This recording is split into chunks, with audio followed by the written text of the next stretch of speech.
Yeah, baby.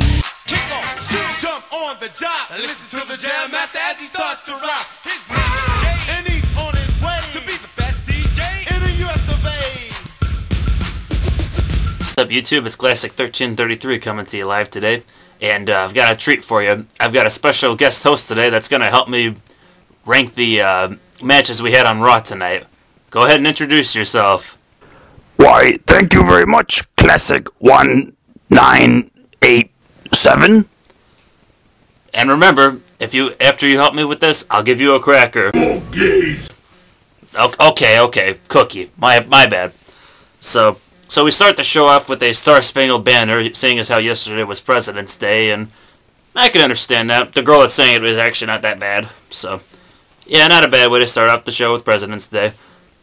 Then the one thing I didn't understand was they have an announcement, at the bottom of the screen, and then the commentators actually plug it too, to check out CNBC for the Westminster Dog Show. Yeah, I'm just going to sign the napkin of Spencer on that one, because nobody wants to watch that. So then we have our first opening match. We have Sheamus one-on-one with Randy Orton. And, I don't know, what would you rate this match, Cookie Monster? I would rate this match 3 cookies. Yeah, this match was, I don't know. If you like a match with, punches and kicks and then 2 backbreakers and then a DQ finish, this was your match, so I guess it was okay. Pretty much it was kind of back and forth for a while, and then, the finish of the matchup was, Cody Rhodes and, Ted DiBiase came out, during the matchup, and then Rhodes got Orton DQ'd again, via the Royal Rumble thing again. Deja vu. And, so Orton was pissed off, and he RKO'd Cody Rhodes, and then simultaneously Sheamus pump kicks Ted DiBiase, and then Orton RKO's Sheamus. So that's how the first match of the show ends. So yeah, it wasn't very good. And then Michael Cole with the line of the night during the matchup, he says he's like, as Sheamus said, and I quote, "I plan to walk into WrestleMania as WWE champion." Well, obviously, he's the champion. That's what I figure he would want to do. You asshole! So, yeah. Okay, and then next thing we have on the show, we have a recap of the Bret Hart, John Cena, McMahon thing from last week, where Bret Hart, had challenged Vince to a match, and he first said yes, and then after Bret attacked him, he changed his mind to no. And then we had a Bret Hart promo, which Jerry Springer allegedly gave Bret Hart time to do the promo with. Yeah, sure. So Bret Hart cuts an okay promo, basically saying, he came back for peace, and then he decided that since he wouldn't be able to fight McMahon or something, that there's really nothing left for him to do, so he's giving everybody goodbyes and stuff. And basically, he's in the back and he's shaking people's hands. I think he shook Jack Swagger's hand and Primo's hand and Kofi's hand or something. Then eventually Cena's hand. And then he was getting into a limo or something. This was kind of weird. He was getting into a limo, and then the camera turns away, is following Cena, and then you hear someone's car just back into the limo. Then we come back, and it's Hart's got a leg hanging out of the limo or something, and this blonde chick comes out of the car oh my god! So yeah, it was kind of weird, but hopefully even though it was weird, hopefully they'll have McMahon show up on Raw next week and be I hired that woman to plow into it, or something like that, something evil and diabolical. So even though it was kind of weird, I thought that was kind of well done. So. Okay, so the next match we have we got the tag team champions, Show Miz versus Basketball Kool-Aid, which I'm drinking some delicious Kool-Aid myself here. Anyway, this was kind of a short match, about 5 minutes or something, but it was good though. Pretty much, Show Miz actually lost the matchup, but it was non-title. MVP had got a crucifix pin move on Miz, and got a 3 count on him. So this was probably about 5 minutes into the matchup. 4 cookies. Then we had the Jerry Springer thing, and yeah, I tried to watch this, but like, first Kelly came out, and I was like, okay, and see where they go with this, and then she's like, I'm pregnant, and then I was like, oh god, and then Santino came out next, and then that's when I just hit the fast forward button. So, I didn't actually watch this, but what would you rate this Cookie Monster? 5 stale cookies. Ugh. Yeah, I know, it was horrible. So, alright, so we go to the next match on the show, going back to the wrestling part of the show. It's supposed to be World Wrestling Entertainment, hyphenate wrestling. So, we had Kofi Kingston versus Ted DiBiase.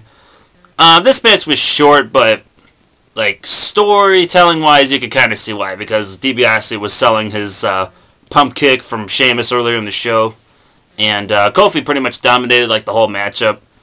Like, he drop-kicked DiBiase in the head, and, you know, kept working on him, and, like, the whole match, DiBiase's, like, you know, spaghetti legs, and just kept, like, falling over, basically, and, but eventually, though, like, Kofi, like, was gonna go for, like, his springboard, like, corner move where he springs onto the guy and punches him and stuff, and then, like, DiBiase, like, moved out of the way, and then he, got him, like, in a Cobra Clutch type move, and then hit the Dream Street and got the 3 count, so, surprising win, but DiBiase won, which was cool. What would you rate this match, Cookie Monster?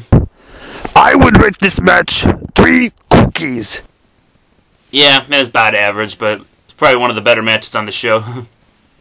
So, the next thing they had Antonio Inoki getting inducted into the Hall of Fame. I never really actually heard of this guy, but, like, after they showed kind of some video footage of him, like, you know, kind of what he's contributed with wrestling, and then I was like, okay, I could kind of see it, and then when they said, like, the biggest thing he did, I guess, was, like, in 1995, he had, like, a one-on-one match with Ric Flair, like, I guess in North Korea or something, in front of, like, 190,000 fans, so I was like, yeah, that's pretty impressive, you know, go to, like, a completely different country and have that match with that many people, that's pretty effing impressive, so, yeah, this guy deserves it, I think.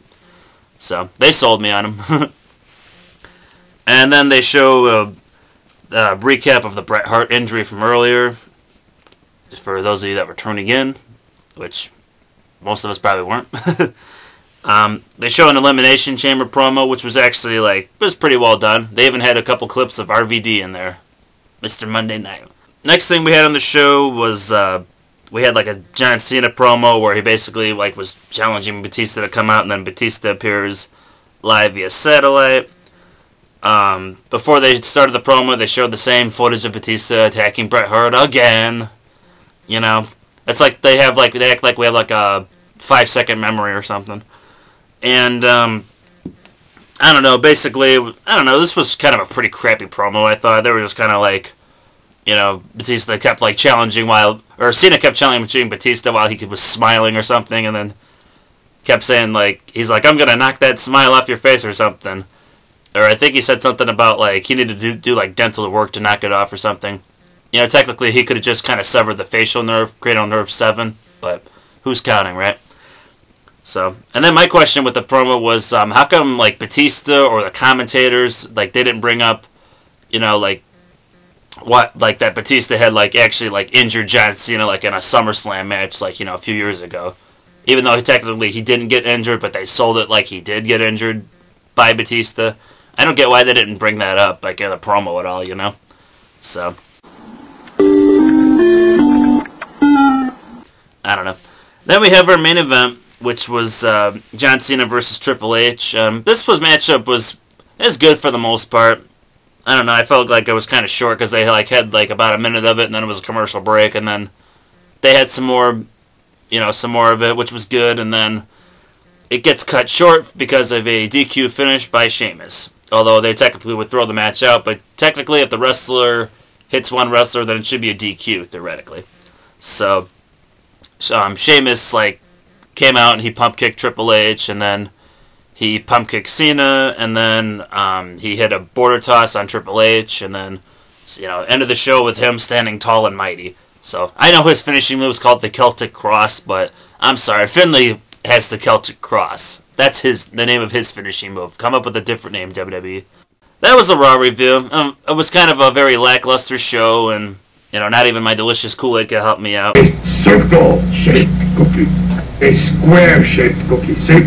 It's triangle-shaped cookies.